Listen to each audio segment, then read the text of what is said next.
supposed to be, yan ang mukha ng church. Pwede lahat, di ba? Walang hindi pwedeng sumayaw. Pwede lang sumayaw. Nakita mo doon yung mga back subject, nakita mo yung mga last minute nag-practice. Pero praise God ha, pinangatawanan naman nila. Maganda doon. Hindi yung mahalaga yung nagsimula, nakatapos sila. Alam niyo sinabi nila nung tapos na, salamat tapos na. Congratulations po sa second service dancers natin. Okay, let us pray. God in heaven, pinapanalangin namin ang topic ngayon. We pray for divine understanding. We pray for the anointing to comprehend the spiritual things and the anointing to receive the blessings of your word. We open our hearts this wonderful hour. And we believe that you have something in store for your precious children. Bless us today in Jesus' name. Okay, sabihin natin, a great commitment to the great commandment and the great commission will grow a great church. Sa pa ha, one more time. Sabihin natin, a great commitment to the great commandment and the great commission will grow a great church. This time, kayo na lang. Wala na kayong susundan. Okay? Makikita natin yung mga magmumumog. Yung walang salitang lumalabas kung yari niya. Okay, one more time. O, kayo na pala, hindi na one more time. Kayo na. Kayo madaya, yung may... Teka muna. Kayo may face mask eh. Siyempre, tatawin yun. O, tingnan muna natin. 1, 2, 3. Okay. Anong commission agad? Okay, tingnan muna. Hanggat hindi nyo kasi ma-memorize yun, hindi tama ang purpose ng buhay. Kaya kailangan yung statement na yon, you memorize it by heart, no? Okay. Una, commitment. Saan ka may commitment? Sa commandment at saka sa commission. Ang resulta nun ay great church. Okay? Okay. So, alam niyo na ha? Sige. O, kayo na. Kayo na lang. 1, 2, 3.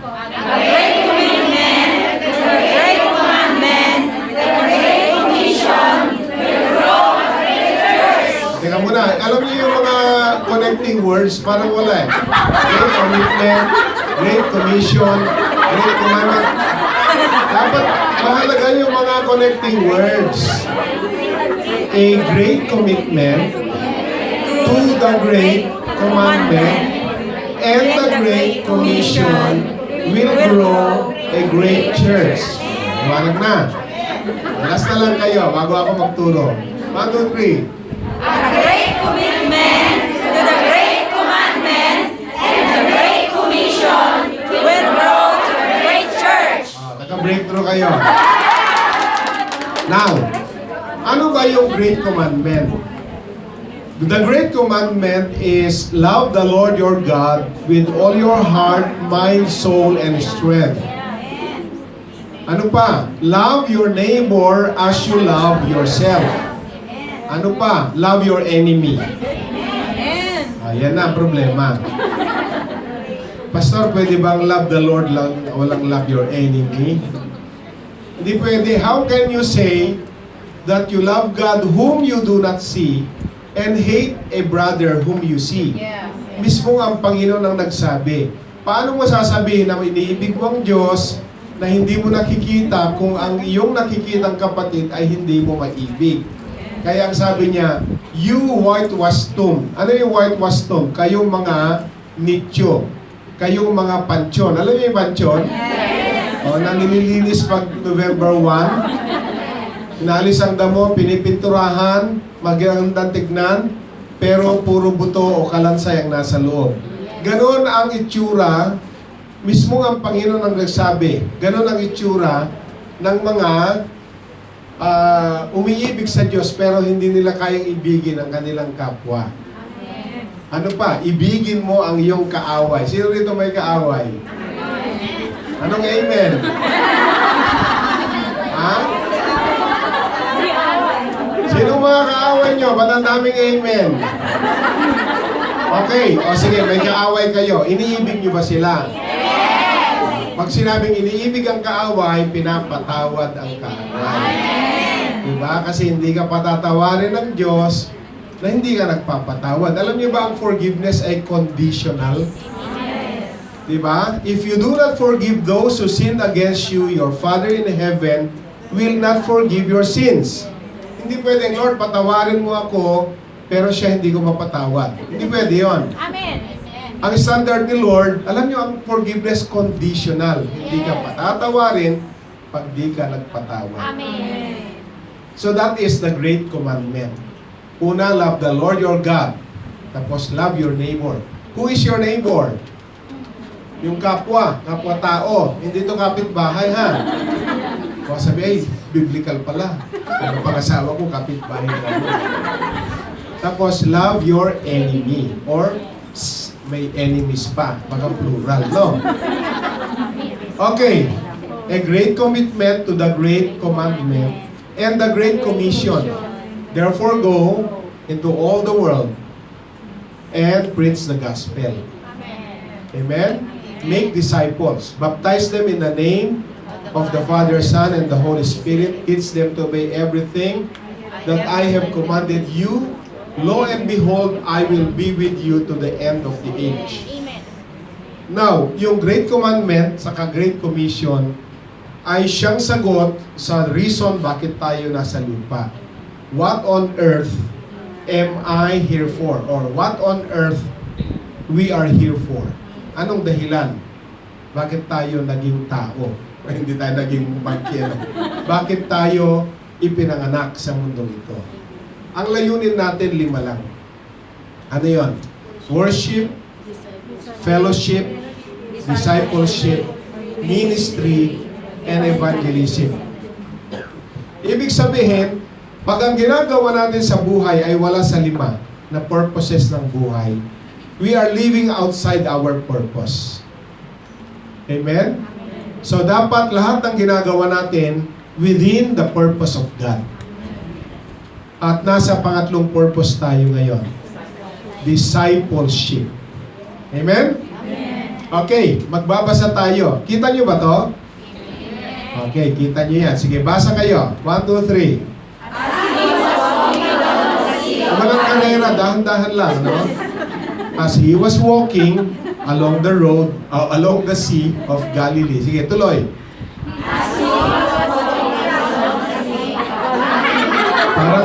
Parang naloko na.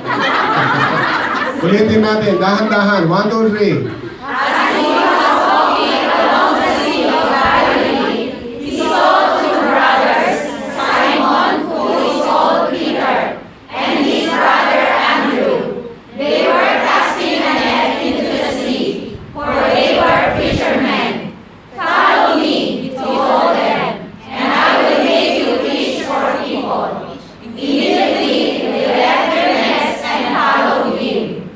Okay, galing.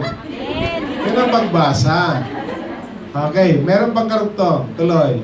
Going on from there, he saw 2 other brothers, James the son of Zebedee, and his brother John. They were in a boat with Zebedee their father, preparing their nets, and he called them. Immediately they left the boat and their father and followed him. Yeah. Ito ay kwento sa pagtawag ng Panginoon Jesus sa unang 4 niyang disipulo. 2 magkapatid ito, no? 2 pares. Si Simon, na paglaon ang pangalan niya ay si Peter. Or, marami sa verse, tinawag siyang Simon Peter. Pero isang tao lang yon, Simon o Peter or Simon Peter, one and the same person. Sino ang kapatid niya? Si Andres, si Andrew. Diba? Sino ang nagdala kay Peter kay Lord? Si Andrew. Pero mas ginamit ni Lord si Peter kaysa kay Andrew. Kaya para ipakilala si Peter most of the time, o para ipakilala si Andrew most of the time, sinasabing, Andrew, Simon Peter's brother. Ang kapatid ni Simon Pedro. Kasi kung Andrew lang, sino yung Andrew na yon?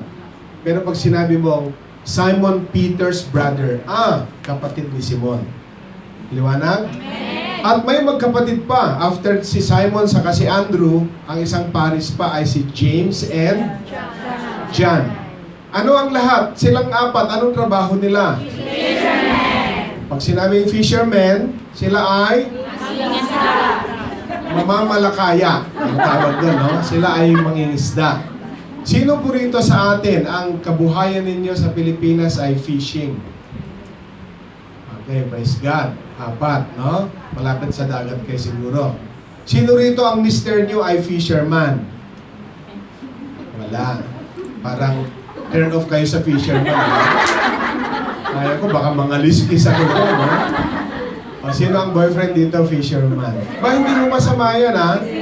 Pag fisherman ang napangasawa niyo, wala kayong high blood. Ay, puro may sabaw. Sinabawang isda, ulam. Okay. Silang apat ay taga Capernaum. O sa English Bible natin, Capernaum ang tawag natin. Pero sa Hebrew, ayun po ay Capernaum. Kasi si Prophet Nahum ay taga doon. Kaya siya Capernaum or Capernaum sa ating panahon. Ang Capernaum o Capernaum ay isang fishing village. Pag sinabing fishing village o fishing town, ang trade doon, kasi kailangan ko ibigay ang background nito. Ang trade doon, ang kalakaran, ang kabuhayan doon ay puro fishing. Di ba? Doon ang bagsakan ng mga isda pag umaga. Doon ang angkatan ng mga isda. May wet market na malaki dyan. Sila ang nagsusupply ng mga isda sa Jerusalem, sa Tiberias, sa Caesarea, sa Philippi at iba pang mga bayan at mga city sa Israel. So hindi ito fishing na ang gamit lang nila ay maliit na lambat, tabukol. Alam niyo tabukol? Yung pagkain lang ang nahuhuli. Hindi ito mga fisherman na may dalawang bingwit lang. At pag nakahuli ng dalawang tilapia, uwi na sila kasi si Mrs. ay nakahiwa na ng kamatis at sibuyas at kumukulo na yung tubig. Di ba? Pangmalakihan ito, trade ito, business ito. Maliwanag. Saan sila nangingisda? Sa Sea of Galilee. Kaya ko tinatanong kasi nabasa nyo kanina. Dapat pang nagbabasa kayo, alam nyo yung binabasa nyo, ha? Saan sila nangisda? Sea of Galilee. Dahil sinabi ko na. Sa Sea of Galilee. Tama ba? Yes. Tinawag siyang Sea of Galilee. Sea, pero hindi siya salt water. Siya ay fresh water. Bakit siya tinawag na sea? Sapagkat ito ay malaking body of water. Ito ay lake, lawa, pero nakalawlawa. Masyadong malaki. Malaki masyado na sa sobrang laki niya, you can see with your naked eye sa moon. Okay? Kahit nasa buwan ka, with your naked eye, kita mo yung Sea of Galilee. Ganun siya kalaki. Subukin niyo pumunta sa moon. Makikita niyo ang Sea of Galilee. Now, so fresh water siya. Pero sa sobrang laki, kaya siya tinawag na sea. Huwag kayong malito. Tinatawag din siyang Sea of Tiberias. Tinatawag siyang Sea of Galilee. Tinatawag siyang Lake Galilee. One and the same body of water lang yon. So kung yan ay kung yan ay fresh water, anong usual na isda nandun? Tilapia. Anong piranha? Tilapia, okay? Tilapia. Ano pa? Okay, ang bangus kasi pwede rin siyang salt. Kapag ang bangus nasa freshwater, baka fish pond siya sa dagupan. Tama? Yes. Okay. So, tilapia ang karamihan. Kaya ang tilapia po ay tinatawag na Peter's fish. Peter's fish. Pumunta ako sa Canada at sa Amerika, sa Oriental Store, sa mga tindahan ng isda, nakalagay doon, tilapia. Pilipino tilapia din ang tawag. Di ba? Kasi Pilipino lang din ang bumibili. Kasi kaya tilapia na lang ilagay para mabili ng Pilipino. Kasi pag nilagyan ng Peter's fish, sasabihin ng Pilipino, nasaan na yung tilapia rito? Kamukha naman ng tilapia ito. Ito pero Peter's fish daw siya. Kasi ang tilapia ay Peter's fish. Hindi lang tayo sanay. Okay, so nakita na natin ang kalagayan nila.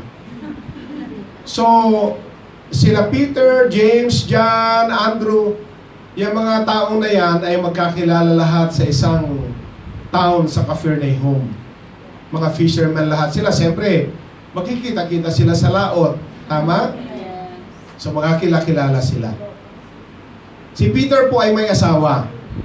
Hindi po totoo yung sinasabing wala siyang asawa. Meron siyang asawa. Dahil, nung dumalaw ang Panginoong Jesus sa Capernaum, may sakit po ang biyenan ni Peter at pinagaling ng Panginoong Jesus. Tama? Kung may biyenan siya, ibig sabihin may asawa siya. Tanungin ko kayo, sino po rito ang may biyenan? Pakitaas ang kamay. Ibig sabihin may asawa kayo. Kita nyo? Sino rito ang walang biyenan? Ibig sabihin dalaga kayo. Kasi wala kayong biyenan. So may biyenan po si Peter, ibig sabihin may asawa siya. Now, sila, all their life, doon na sila nabuhay, doon na sila nagbinata, doon na sila natutong mangisda. Minana nila itong pangingisda sa kanilang mga tatay pa. So sila ay mga second generation fishermen, sila ay mga third generation fishermen. All their life, fishing ang alam nila. Kaya pag pinag-usapan ang fishing, tell it to the Marines. Kay Peter mo sabihin, kay James and Jen mo sabihin, alam nila ang pasikot-sikot. Alam nila ang ugali ng tilapia, alam nila kung saan sila tumatambay, alam nila kung saan sila mag-iipon-ipon, alam nila kung saan kailan sila nagugutom, alam nila kung anong oras sila hinuhuli. Sanay sila because all their life, laking Sea of Galilee sila. Okay, very good. Now, dumating na yung panahon na si Lord Jesus ay titipon na siya ng kanyang 12 disipulo. Kaya ang una niyang pinuntahan ay sa Jerusalem Hebrew University. Hindi po. Pumunta siya sa Sea of Galilee. Dahil ang una niyang 4 na tatawagin ay ang mga fishermen na 4. Tama? Okay. Now, siguro mas magandang tawagin tayong disciple. Mas mahalaga yung kesa yung tawagin tayong believer. Diba? Kasi ang believer, pag sinabing believer siya, baka hindi siya disciple. Pero ang disciple, automatic na believer siya. Tama? Okay. Bago ko i-present itong laman nito, 5 punto na laman ng topic natin, magsasabi ako ng mga personalidad. Isigaw ninyo kung anong pumasok sa isip ninyo. Okay? Lahat ba may isip? Okay. Kung anong pumasok na sa isip nyo, isigaw nyo lang. Lahat tama yan. Anong pumapasok sa isip nyo pag sinabi kong politician? Corrupt. Ano pa? Powerful, servant, liar. Dami pa ako, di tinupad. Ano pa? Leader, rich. Diba? Famous. Ako din sumasagot, diba? Okay. So, halo-halo. O, ano po pasok sa isip niyo pag sinabi kong movie star? Famous. Ha? Rich. Handsome, hindi naman lahat ng handsome. Ano? Ako nga, hindi nag-artista. Di ba? Ano pa? Influencer, divorce. Okay, yun pala yung pag-movie star. What comes to mind when I say athlete? Athlete. Strong, healthy, discipline, senator, rich. Yun pala yung pag-athlete. What comes to mind when I say hero? Hero. Brave, martyr, sacrifice. Ano pa? Loyal to the flag. Okay. What comes to mind when I say disciple? Commitment. Committed, dedicated, follower, humble. Bakit tahimik ka sa likod? Ha? Faithful. Ha? Loving. Grateful. Generous, giver. Kind. Submissive. Respectful. Ang dami. Okay. Tapos na. Mamaya, calculus na tayo. Okay. Alam niyo ho nung sinabi kong disciple, lahat ng katangian ng disciple ay katangian din ng Panginoong Jesus. Amen! Kasi ang ibig sabihin ng disciple, follower. So dapat kung ano, pag sinabi mong Jesus, yun din ang sasabihin nyo. Kind, faithful, obedient, submissive to the Father. Yun din pag sinabi kong disciple. So ibig sabihin ng disciple, ang kanyang characteristics ay kamukha ng characteristics ng kanyang sinusunod. Kasi ibig sabihin ng disciple, follower.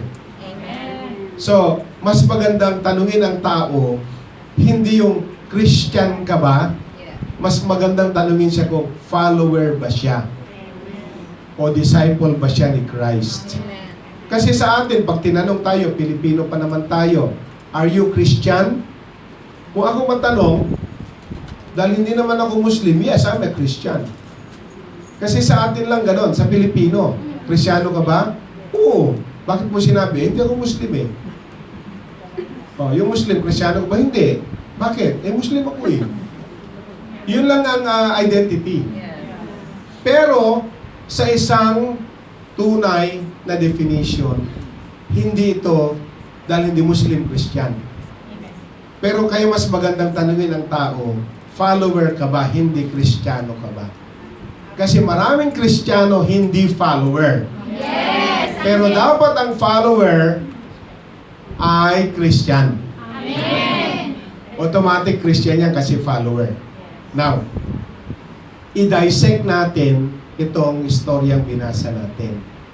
Amen? 5 points kung paano tumawag ang Panginoon. Paano tumatawag ang Panginoon? Una, Jesus calls the willing. Amen? Ang una niyang tinawag ay yung mga willing. Hindi yung mga napipilitan. Tama? Napilitan ba si Peter, saka si Andrew, si James, saka si John? At sinabing, follow me. Give us 1 week to decide. Or come back after 2 weeks and we will give you our final answer. Di ba? Walang ganon. They follow Jesus immediately. Hindi tinatawag dito ng Panginoon yung mga smart.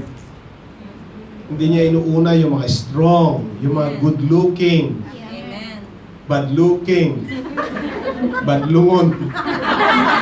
Ha? Ang tinatawag ng Panginoon, yung mga willing. Okay? Hindi niya sinabing, kaya kita tinatawag kasi learned ka. educated ka, smart ka. Karamihan ng tinawag, hindi naman lahat ng tinawag ni Lord ay unlearned, uneducated. Kasi meron din siyang doktor na tinawag, si Lucas. Di ba? Kaya nga si Luke, siyang sumulat ng Gospel of Luke at Book of Acts. At meron tayong hospital sa Pilipinas named after him, St. Luke's Hospital. Kasi siya ay doktor. Liwanag? Meron din siyang tax collector, si Levi or si Matthew. Siyempre, pag ikaw ay tax collector, malamang nag-aral ka naman ng accountancy. Di ba? Kaya lang, nasobrahan ni Levi ang pag-aaral na accountancy kasi mas mataas ang kupit kesa ang buwis. Di ba? Ito lang ang buwis na ipataw, sobrang patong. Kaya marami nagagalit sa mga tax collectors, katulad ni Zacchaeus.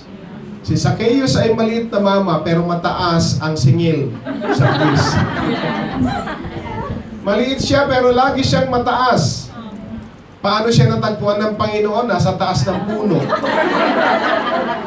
Di ba? Okay. So, wag naman natin sabihin na lahat ng disciple ni Lord ay mga uneducated, mga elite. I'm saying elite, illiterate. Kasi dalawa pa yung elite. Yung elite na aral, kilala, VIP, very important person, saka very ignorant person. Dalawa pang VIP.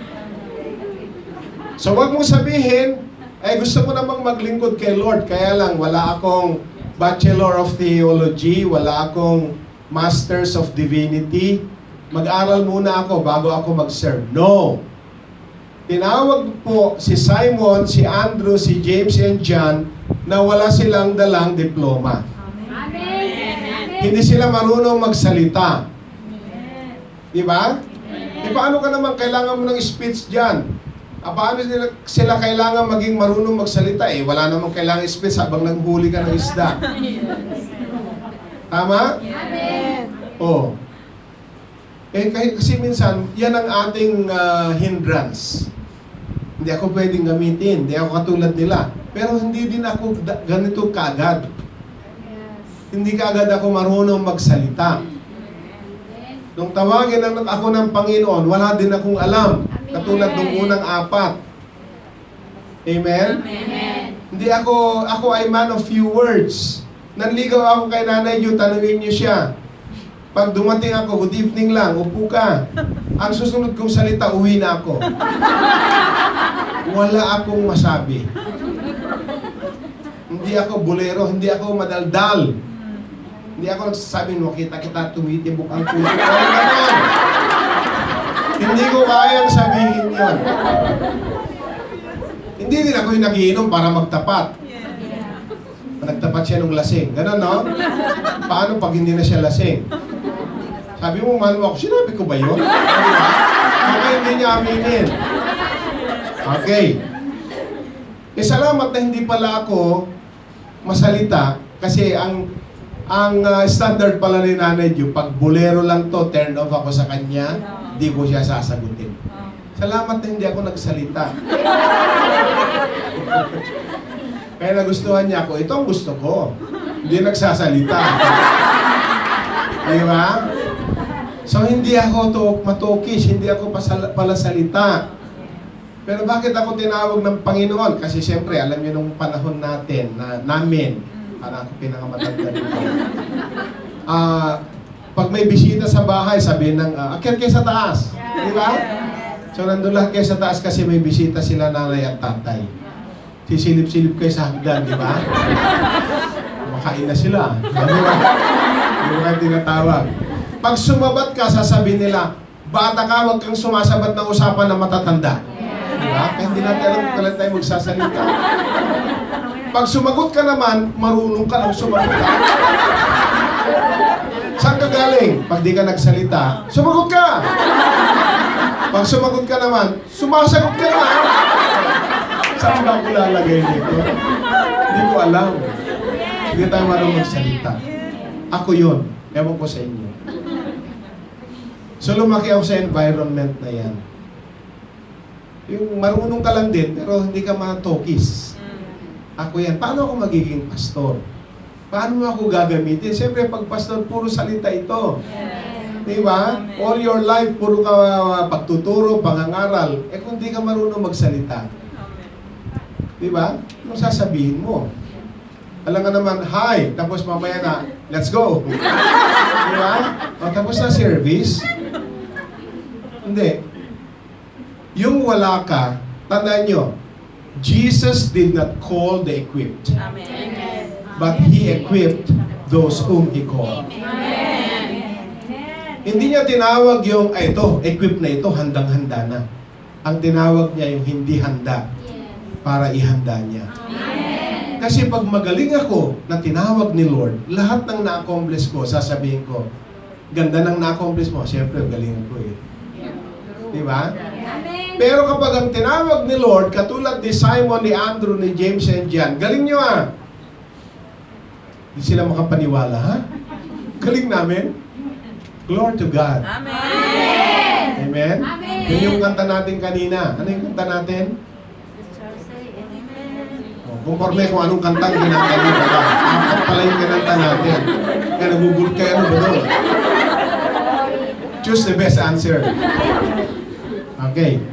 Pero alam nyo, nung sumunod sila, ito yung katibayan na nabago buhay nila. Basahin po ninyo. When they observed the boldness of Peter and John, and realized that they were uneducated and unassuming, they were amazed and recognized that they had been with Jesus. So ang kasama ni Peter hindi si Andrew. Ang kasama ni Peter si John. Ang eksenang ito, Acts 4, ay nasa Jerusalem na sila. Sila ay nangangaral. Diba? At napansin ng mga tao. Di ba si Pedro ito sa kasiwan? Bakit kilala sila ng tao? Kasi sila ay tindero ng isda. Amen? Siyempre, sa dami ng nakinig, imposible na walang kumain ng isda doon. Bakit tilapia pala ang staple sa Israel na isdang pwede nilang kainin? Kasi yan ay kosher. Kosher. Ang Peter's fish or tilapia ay kosher. Pag sinabing kosher, yan yung mga staple na pwedeng kainin ng isang Hudyo. Bakit? Kasi present yung dalawa. May kaliskis, may palikpik. Pag present yung dalawa, kosher. Ang dalag hindi kosher kasi may kaliskis, pero walang palikpik. Walang fin. Palikpik is fin. Kaliskis is scales. Alam niyo ba yan? Hindi English ko pa, para maniwala ha. Diba? So pag absent ang isa, pag wala yung isa, hindi siya kosher. Dalag is not kosher. Hindi